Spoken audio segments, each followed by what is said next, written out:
Okay बेटा, आज का टॉपिक हमारे पास है केमिस्ट्री ऑफ सल्फ्यूरिक एसिड। यानी कि सल्फ्यूरिक एसिड के कुछ इंट्रोडक्शन आपको दिया जाएगा, उसकी प्रिपरेशन वगैरह आपको बताई जाएगी और कुछ हम इसकी फिजिकल प्रॉपर्टीज और केमिकल प्रॉपर्टीज को भी डिस्कस करेंगे। तो फर्स्ट ऑफ ऑल मेन जो चीज़ इसमें है वो है इसकी प्रिपरेशन। केमिकल फार्मूला बेटा H2SO4, हाइड्रोजन सल्फर ऑक्सीजन की combination H2SO4, chemical name sulphuric acid. Common name इसका होता है बेटा oil of vitriol. Oil of vitriol कहने का मकसद इसको सिर्फ ये है कि इसमें स्लिपरी टच होता है इसका। अगर इसको हम बेसिकली देखा जाए तो थोड़ा सा ये स्लिपरी होता है, ऑयल की तरह का होता है ये। अगर हम इसको हाथ पे लगाएं डेफिनेटली डेंजरस है, नुकसानदेह होता है, एसिड होता है कंसेंट्रेटेड जो है, लेकिन इसका जो टच होता है वो काफ़ी स्लिपरी होता है, इसलिए हम इसको बोलते हैं ऑयल ऑफ विट्रियोल। जिस मेथड के जरिए हम इसको प्रिपेयर करेंगे वो है कॉन्टैक्ट प्रोसेस, कॉन्टैक्ट मेथड। और इसमें जो मेन रिएक्शन या मेन प्रिंसिपल होता है वो होता है ऑक्सीडेशन ऑफ SO2। ये इसका कुछ सिंपल सा इंट्रोडक्शन। रॉ मटेरियल्स में आयरन सल्फाइड जो मेन केमिकल इसमें इस्तेमाल होता है, जहाँ से हमें सल्फर मिलता है। ऑक्सीजन इस्तेमाल की जाएगी इसमें, वाटर, और एक कैटलिस्ट, एक रिएक्शन में इस्तेमाल किया जाएगा वेनेडियम पेंटाऑक्साइड। वेनेडियम पेंटाऑक्साइड ये इसके रॉ मटेरियल्स हैं। कल एक बच्चे ने मुझसे क्वेश्चन पूछा था कि सर जब हम प्रिपरेशन करेंगे लॉन्ग क्वेश्चन के लिए तो क्या प्रिपरेशन के साथ हमें इंट्रो और रॉ मटेरियल्स भी लिखना लाजमी है? जी बेटा, लिखना लाजमी है। तो इंट्रो कंप्लीट लिखें आप। रॉ मटेरियल्स में बेशक आप सिर्फ फार्मूले ही लिख दें तो चल जाएगा, इशू नहीं है कोई भी। ठीक है, रॉ मटेरियल में अगर आप जस्ट फार्मूलाज ही लिख दें कि ये रॉ मटेरियल्स इस्तेमाल हो रहे हैं तो कोई इशू नहीं है। बेशक आप उसके नाम और फार्मूले, अगर टाइम वेस्ट हो रहा है आपका, बहुत ज़्यादा टाइम कम है आपके पास, तो सिर्फ रॉ मटेरियल के आप सिर्फ जो है वो फार्मूला ही लिख दें, इतना ही काफ़ी है। लेकिन जो प्रिपरेशन और इंट्रोडक्शन है ये मस्ट है, ये आपको डिलीवर करना पड़ेगा। ओके, नेक्स्ट वन जो हमारे पास है इंट्रोडक्शन के बाद, याद रखिएगा सल्फ्यूरिक एसिड है, chemical name and formula H2SO4, oil of vitriol common name है, कॉन्टैक्ट प्रोसेस है, और ऑक्सीडेशन ऑफ SO2 जिसका जो मेन प्रिंसिपल है। अब फर्स्ट ऑफ ऑल इसमें जो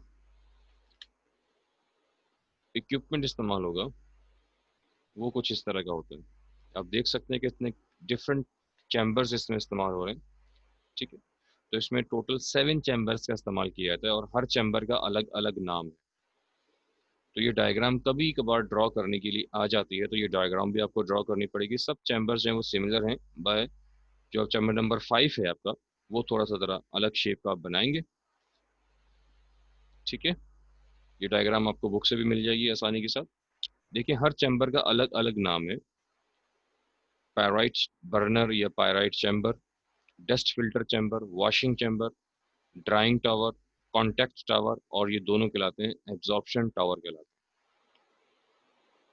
हर एक चैम्बर में अलग अलग स्टेप जो होगा वो क्रिएट होगा। तो जो पहला स्टेप होता है वो आपका जो पहला चैम्बर होता है यहाँ पर होता है, जिसमें पायराइट बर्नर जो है वो यहाँ पर इस चैम्बर को हम बोलते हैं। इसमें यहाँ से हम इन करते हैं अपना रॉ मटेरियल, जिसमें आयरन सल्फाइड यानी कि आयरन पायराइट जिसे बोल सकते हैं। आयरन की पायराइट और होती है, सल्फाइड और होती है आयरन की, वो इन करते हैं और साथ में हम एयर यानी कि ऑक्सीजन को इन करते हैं। यहाँ पर एक वायर गॉज प्रेजेंट होती है, यानी कि यहाँ पर डिफरेंट टाइप के केमिकल्स वगैरह प्रेजेंट होते हैं जिसके अंडर में ये सारा का सारा काम होता है। और जो पहला प्रोसेस हमारे पास होता है वो कुछ इस तरीके से होता है। ये आपका पहला प्रोसेस है, प्रोडक्शन ऑफ SO2। ये आपके पहले चैम्बर के अंदर जो है वो प्रोसीड होता है। तो आयरन पायराइड जो है वो आयरन की सल्फाइड ओर को हम बोलते हैं आयरन पायराइड, या फिर इसको हम लोग आयरन सल्फाइड भी बोल सकते हैं। यहाँ पर सिंपल ऑक्सीजन हम इस्तेमाल करते हैं, दोनों का आपस में कंबाइन जब होती है तो यहाँ पर आपको मिलता है आपका main chemical sulphur dioxide gas. ठीक है, और आयरन ऑक्साइड मिलता है। ये जो प्रोसेस होता है ये आपका पहले चैम्बर में होता है। पहले चैम्बर से मेरा मतलब है इस चैम्बर में, जिसको हम लोग बोलते हैं पायराइट बर्नर या फिर पायराइट चैम्बर बोलते हैं। इस चैम्बर के अंदर ये पहला प्रोसेस कंप्लीट होता है। ये सिंपल सा प्रोसेस है। अब आगे जो है वो होती है प्यूरिफिकेशन ऑफ SO2। मतलब ये जो SO2 हमारे पास बना है, क्योंकि इसमें एयर भी शामिल है, तो इसलिए इसमें SO2 में कुछ इम्प्योरिटीज़ वगैरह होती हैं जो कि इसके अंदर प्रेजेंट होती हैं एयर की वजह से। वो इम्प्योरिटीज़ अब हमने ख़त्म करनी है या उनको रिमूव करना है, और हमने SO2 को, सल्फर डाइऑक्साइड गैस को क्या करना है, प्योरीफाई करना है, प्योर करना है। अब इस प्योरिफिकेशन के लिए हमें क्या करना पड़ेगा? प्योरिफिकेशन के लिए हमें इस मिक्सचर को इन 3 चैम्बर से हमने गुजारना है, डस्ट फिल्टर चैम्बर, वॉशिंग और ड्राइंग। इन तीनों चैम्बर्स हम इसको पास आउट करेंगे, और इन तीनों चैम्बर्स में किसी भी किस्म का कोई केमिकल रिएक्शन नहीं होगा। जस्ट फिजिकली तौर पर जो SO2 और ऑक्सीजन का मिक्सचर है वो प्योर हो जाएगा, उसमें से जो डस्ट पार्टिकल्स हैं या जो इम्प्योरिटीज हैं वो सेपरेट आउट हो जाएंगे। तो सबसे पहले हम उस मिक्सचर को पास आउट करेंगे डस्ट फिल्टर चैम्बर से। जैसा कि उसका नाम ही है, डस्ट फिल्टर चैम्बर। तो यहाँ से जो मेन या बड़े या मतलब के साइज के लिहाज से, वॉल्यूम के लिहाज से जो बड़े पार्टिकल्स होंगे, वो यहाँ पर जो वायर गॉज प्रेजेंट होती है उसकी हेल्प से वो पार्टिकल्स उससे क्या हो जाएंगे, अलग हो जाएंगे। और वो जो गैसेस का मिक्सचर है, SO2 एंड ऑक्सीजन गैस का जो मिक्सचर है, वो यहाँ से हम पास करेंगे। जब वो यहाँ से ऊपर की तरफ जाएगा तो यहाँ पर जो वायर गॉज प्रेजेंट होती है उसकी हेल्प से जो डस्ट पार्टिकल होंगे वो यहाँ से क्या हो जाएंगे, सेपरेट आउट हो जाएंगे। अब जो कुछ डस्ट पार्टिकल जो है वो बाकी जो बच जाएंगे, जब हम इस मिक्सचर को अगले चैम्बर में यहाँ पे ट्रांसफर करेंगे, तो हम ऊपर से क्या करेंगे, उसको शावर करवाएंगे, वाटर उसके ऊपर फेंकेंगे, उसको वॉश करेंगे बकायदा। इसीलिए इसका नाम रखा गया वॉशिंग टॉवर। तो यहाँ से हम इसको वॉश करते हैं उस मिक्सचर को, किसकी हेल्प से, वाटर की हेल्प से मिक्सचर। तो वाटर की हेल्प से उसको अच्छे तरीके से हम वॉश करते हैं, और जो पार्टिकल्स इसमें रह जाते हैं, वो पार्टिकल सारे के सारे जो होते हैं वो सेटल डाउन हो जाते हैं वाटर के साथ ही, और उसको हम यहाँ से आउट कर लेते हैं। सिर्फ जो प्योर मिक्सचर होता है वो हम अगले चैम्बर में ट्रांसफर करते हैं। अगले चैम्बर में, जिसका नाम है ड्राइंग टावर, इस यहाँ पर इसको मिक्सचर को ड्राई किया जाता है। ड्राई का मतलब, क्योंकि इसमें वाटर यहाँ पर प्रीवियस चैम्बर में हमने यहाँ पे इस्तेमाल किया, तो वाटर के कुछ पार्टिकल जो होते हैं वो उस मिक्सचर के साथ मिक्सअप हो जाते हैं, जिसकी वजह से वो हल्का सा मॉइस्चर उसमें आ जाते हैं। उस मॉइस्चर को, यानी कि वाटर पार्टिकल्स को अलग करने के लिए हम इस्तेमाल करते हैं सल्फ्यूरिक एसिड का। H2SO4 सल्फ्यूरिक एसिड कंसनट्रेटेड ऊपर से हम इस्तेमाल करते हैं। सल्फ्यूरिक एसिड जो होता है वो बेस्ट एब्जॉर्बर है, मतलब कि वाटर को एब्जॉर्ब करने वाला है। तो सल्फ्यूरिक एसिड क्या करता है, वाटर को एब्जॉर्ब करता है और डाउनवर्ड सेटल डाउन हो जाता है, और जो मिक्सचर होता है गैसेस का, हम इसको अगले चैम्बर में ट्रांसफर कर देते हैं। तो इन तीनों चैम्बर्स में जस्ट SO2 को क्या कर रहे हैं, हम प्योरीफाई कर रहे हैं और कुछ भी नहीं कर रहे हैं। पहले डस्ट पार्टिकल्स को अलग किया, फिर इसको वॉश किया, फिर इसको ड्राई किया। वॉश करते हैं वाटर से और ड्राई करते हैं सल्फ्यूरिक एसिड से। यही जो पॉइंट्स हैं वो यहाँ पर मेंशन किए हुए हैं, सिंपल। फर्स्ट ऑफ ऑल तो आपको याद रखना है कि SO2 को और ऑक्सीजन के मिक्सचर को हमने क्या करना है, प्योरीफाई करना है। अगला क्वेश्चन है क्यों करना है? क्योंकि बेटा अगर हम इसे प्योरीफाई नहीं करेंगे तो इसमें जो इम्प्योरिटीज होंगी वो उसके अंदर ही रहेंगी, और जो थर्ड स्टेप होगा, जो कि इसका अगला केमिकल स्टेप है, उसमें जो कैटलिस्ट इस्तेमाल होगा वो अपनी जो परफॉर्मेंस है वो यहाँ पर जो है वो प्रॉपर तरीके से डिलीवर नहीं कर पाएगा, और वो पॉइजन मतलब उसमें डेवलप हो जाएगी, और जो रिएक्शन है वो प्रॉपर तरीके से प्रोसीड नहीं होगा। इसलिए इसमें से हम इम्प्योरिटीज को अलग करते हैं, क्योंकि अगर हमने इम्प्योरिटीज अलग नहीं की तो जो नेक्स्ट केमिकल स्टेप है हमारा, उसमें एक केमिकल इस्तेमाल होगा, वैनेडियम पेंटाऑक्साइड। तो वो जो कैटलिस्ट है वो अपनी जो वर्किंग है वो प्रॉपर तरीके से परफॉर्म नहीं कर पाएगा, और हम कहेंगे कि वो जो कैटलिस्ट है वो क्या हो गया, उसमें पॉइजनिंग हो गई उसके अंदर, इन इम्प्योरिटीज की वजह से। इसलिए इन इम्प्योरिटीज को यहाँ से सेपरेट आउट होना जो है वो बहुत ही ज़रूरी होता है। उसके लिए हम इसको, जो मिक्सचर होता है SO2 का और ऑक्सीजन का, उसको हम 3 चैम्बर से पास आउट करेंगे, डस्ट फिल्टर चैम्बर से। यहाँ से जस्ट रिमूव होंगे डस्ट पार्टिकल्स। वॉशिंग टॉवर से इसको हम वॉश करेंगे। वॉश किसके जरिए करेंगे बेटा, वाटर के जरिए। और ड्राइंग टॉवर, यहाँ पर हम लोग ड्राई करेंगे इसको, किसके जरिए बेटा, सल्फ्यूरिक एसिड के जरिए। ये सिंपल सिंपल से यहाँ पर जो है वो 3 प्रोसीजर होंगे या 3 स्टेप्स होंगे जिसके जरिए हम इसको प्योरीफाई कर देंगे। अब जब ये प्योरीफाई हो जाएगा तो फिर हम इसको अपने 5th चैम्बर में ट्रांसफर करेंगे। इसमें, इस चैम्बर में को कहते हैं कॉन्टैक्ट चैम्बर। जो नाम है प्रिपरेशन का, कॉन्टैक्ट प्रोसेस, उसी के नाम से इसका नाम रखा गया है कॉन्टैक्ट, क्योंकि यहाँ पर सबसे मेन अभी जो है वो रिएक्शन जो है वो परफॉर्म होगा। अब यहाँ पर क्या होगा, यहाँ पर SO2 और ऑक्सीजन गैस, ये दोनों गैसेस का जो मिक्सचर जो शुरू से चला आ रहा है, इसको हम क्या करेंगे, आपस में यहाँ पर रिएक्ट करवाएंगे। यहाँ पर चंद बातों का बहुत ख्याल रखना पड़ता है, और वो जो चंद कंडीशन है SO3 की मैक्सिमम प्रोडक्शन के लिए, वो चंद चीज़ें ये हैं। लो टेम्परेचर होना चाहिए, या टेम्परेचर अप्रॉक्सीमेटली होना चाहिए 450 डिग्री सेंटीग्रेड से 500 डिग्री सेंटीग्रेड, ये हम यहाँ पे इसको प्रोवाइड करते हैं। प्रेशर काफ़ी हाई होना चाहिए, 1.5 एटमॉस्फेयर से 1.7 एटमॉस्फेयर, और ऑक्सीजन की क्वांटिटी काफ़ी ज़्यादा होनी चाहिए। और कैटलिस्ट लाजमी इस्तेमाल करना है क्या, वेनेडियम पेंटॉक्साइड V2O5। ये चार मैक्सिमम कंडीशन, ये चार कंडीशंस हैं जो कि इसकी मैक्सिमम प्रोडक्शन के लिए हम यहाँ पर डिलीवर करते हैं। जब ये दोनों आपस में कंबाइन होते हैं तो सल्फर डाइऑक्साइड गैस जो होती है वो ऑक्सीडाइज होने के बाद सल्फर ट्राई में कन्वर्ट हो जाती है। रिएक्शन बड़ा सिंपल सा है, रिएक्शन प्रॉब्लम नहीं है कि इसमें हो क्या रहा है या क्या प्रॉब्लम है, कुछ भी इतना ज़्यादा मुश्किल रिएक्शन नहीं है। SO2 गैस जो है वो SO3 गैस में क्या हो जाएगी बेटा, वो कन्वर्ट हो जाएगी, सल्फर डाई सल्फर ट्राई में कन्वर्ट हो जाएगा। ये एक एक्सोथर्मिक रिएक्शन होता है, और इसमें -45 किलो कैलोरी पर मोल एनर्जी होती है वो रिलीज होती है। यही एनर्जी बड़ी इंपॉर्टेंट है, यही एनर्जी जो होती है हम इसको स्टोर करते हैं, और इसी एनर्जी के जरिए अलग से ये एनर्जी को स्टोर किया जाता है, और इसी एनर्जी के जरिए वाटर को बॉईल करते हैं। ये एक अलग चीज़ है बिल्कुल, कि इस एनर्जी के जरिए वाटर को बाकायदा बॉईल किया जाता है, और वाटर को बॉईल करके वहाँ से स्टीम आउट की जाती है, और उस स्टीम के जरिए फिर हम क्या करते हैं, पूरी की पूरी जो प्रोसेस होता है उसको क्या करते हैं, हम लोग कंटिन्यू करवाते हैं इस एनर्जी के जरिए।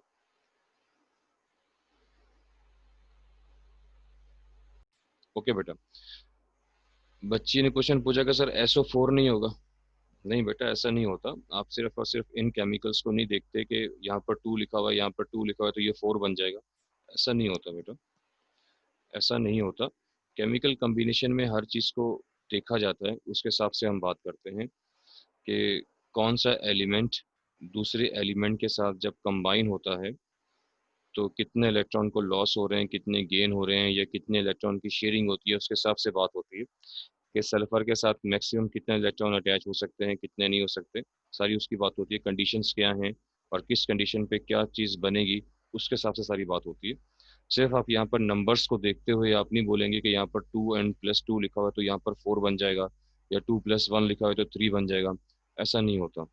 आप अगर आप देखें तो ये क्वेश्चन बिल्कुल 100% बैलेंस है, कि अगर हम SO2 के 2 मॉलिक्यूल्स का इस्तेमाल करते हैं, अगर आप इसको इस तरीके से पढ़ें कि अगर हम SO2 गैस के 2 मॉलिक्यूल्स का इस्तेमाल करते हैं और ऑक्सीजन के हम 1 मॉलिक्यूल इस्तेमाल करते हैं, तो देन इनकी कम्बिनेशन से SO3 के यहाँ पर हमें 2 मोल्स या 2 मॉलिक्यूल जो है वो प्रोड्यूस होंगे। इसमें सब कुछ बैलेंस है। सल्फर यहाँ पर 2 है, यहाँ पर सल्फर 2 है, यहाँ पर ऑक्सीजन की टोटल जो क्वांटिटी है 2 to the 4 + 2 6 है, और यहाँ पर भी क्या है 2 to the 6 है।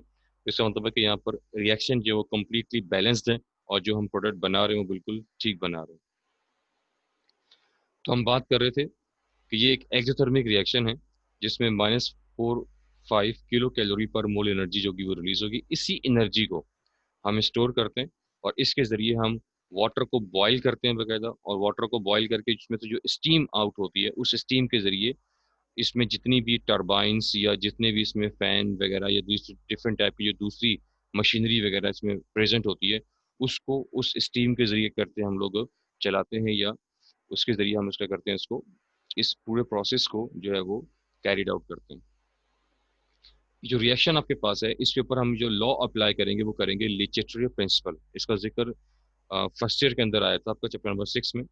इस प्रिंसिपल के मुताबिक अगर कोई रिएक्शन एक्सोथर्मिक होगा जिसमें एनर्जी रिलीज होती है, तो हमें उसका टेम्परेचर क्या करना पड़ेगा, कम रखना पड़ता है। अगर हम जितना टेम्परेचर कम रखेंगे वो उसके लिए फेवर कंडीशन होगी, और SO3 यानी कि प्रोडक्ट जो होगा वो ज़्यादा बने। इसी प्रिंसिपल के मुताबिक अगर कोई रिएक्शन डिक्रीज इन वॉल्यूम में प्रोसीड हो रहा है, डिक्रीज इन वॉल्यूम का मतलब होता है कि रिएक्टेंट का वॉल्यूम ज़्यादा हो और प्रोडक्ट का वॉल्यूम क्या बेटा कम हो।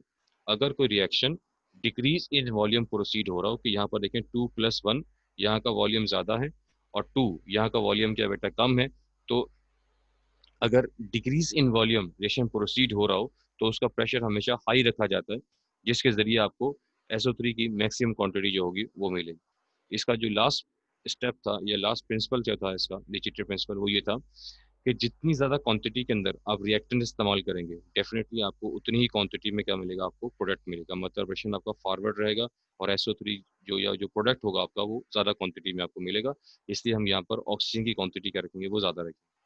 ये तीनों जो पॉइंट्स आपको यहाँ पर बताए जा रहे हैं, ये लिटरेचर प्रिंसिपल है, उसके हिसाब से यहाँ पर बताए जा रहे हैं कि हम इस इक्वेशन के ऊपर या इस रिएक्शन पर लिटरेचर प्रिंसिपल को अप्लाई करते हुए सारी की सारी फेवर कंडीशन इसको क्या करेंगे, हम प्रोवाइड करेंगे। सो रिपीट कर देता हूँ एक दफा। अकॉर्डिंग टू लिटरेचर प्रिंसिपल, अगर कोई रिएक्शन एक्सोथर्मिक है, मतलब उसमें एनर्जी रिलीज हो रही है, तो हमें उसका टेम्परेचर लो रखना है।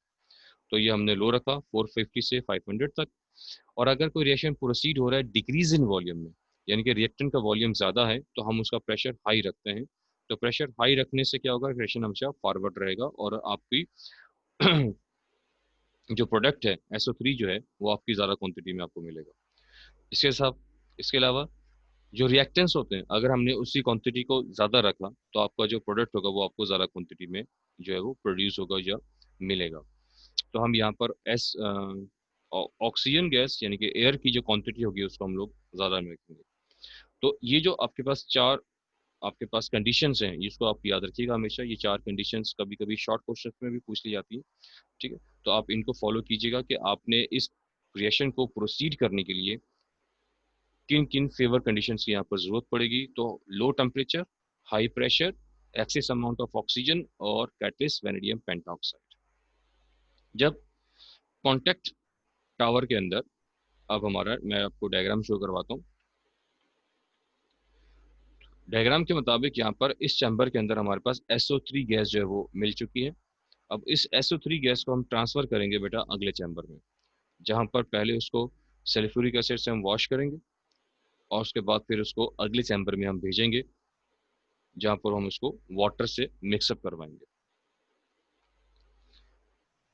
अब इसमें नंबर 4 पे जो सिंपल स्टेप होता है उसमें ये होता है कि SO2 गैस जो है, जब उसके ऊपर हम सल्फ्यूरिक एसिड को उसमें मिक्सअप करेंगे या उसको शावर करवाएंगे उसके ऊपर, तो H2SO4 और SO2 गैस ये दोनों आपस में बेटा मिक्सअप हो जाएंगी और यहाँ पर एडिशन रिएक्शन होगा। और एडिशन रिएक्शन के बाद एक नया केमिकल बनेगा, ये H2S2O7। इस केमिकल को हम बोलते हैं pyro sulphuric acid. Pyro sulphuric acid बोलते हैं, या इसको शॉर्टकट में बोलते हैं बेटा क्या, ओलियम बोलते हैं। इसीलिए हम इस टावर को, जिस टावर के अंदर या जिस कंटेनर के अंदर ये प्रोसीजर हो रहा होता है, हम उसे बोलते हैं कि वो एब्जॉर्प्शन टावर है। एब्जॉर्प्शन टावर का मतलब ये है कि यहाँ पर SO2 जो गैस है वो सल्फ्यूरिक एसिड में टोटली तौर पर क्या हो जाएगी बेटा, एब्जॉर्ब हो जाएगी और ये एक एडिशन रिएक्शन कहलाएगी। तो इसमें सॉरी SO2 और H2SO4 आपस में कंबाइन हो जाएंगे और कंबाइन होने के बाद ओलियम जो है वो उसको प्रोड्यूस करेंगे। ओलियम को फिर हम लास्ट चैम्बर में ट्रांसफर करेंगे।